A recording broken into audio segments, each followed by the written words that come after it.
পরের প্রশ্নটা রয়েছে 5 নম্বরে, you said to me you can do whatever you like, এই প্রশ্নটা রয়েছে।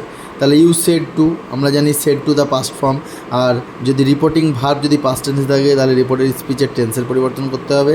তাহলে সেড টুর বদলে আমরা জানি টোল্ড হবে, তাহলে উত্তরটা হবে ইউ। সেড টুর বদলে বসিয়ে দিলাম টোল্ড, মি বসিয়ে দিলাম। অ্যাসার্টিভ সেন্টেন্সে কমা ইনভার্টেড কমা তুলে দিয়ে আমাদের দ্যাট বসে, দ্যাট বসালাম। ইউ বলতে দ্বিতীয় পার্সন, সেকেন্ড পার্সন দ্বিতীয় জনকে নির্দেশ করছে অর্থাৎ মি, মি এর সাবজেক্টিভ কেস হবে আই। ক্যানটা হয়ে যাবে, আমরা পাস্ট টেন্সে ক্যানকে লিখবো কুড।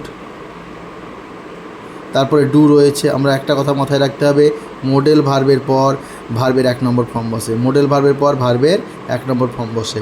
তাহলে কুড ডু, এবং তারপরে পড়ে রয়েছে whatever, whatever. You থেকে হয়ে গেছে, আমরা জানি ইউ থেকে হয়ে যাবে আই, তাহলে হোয়াট এভার আই।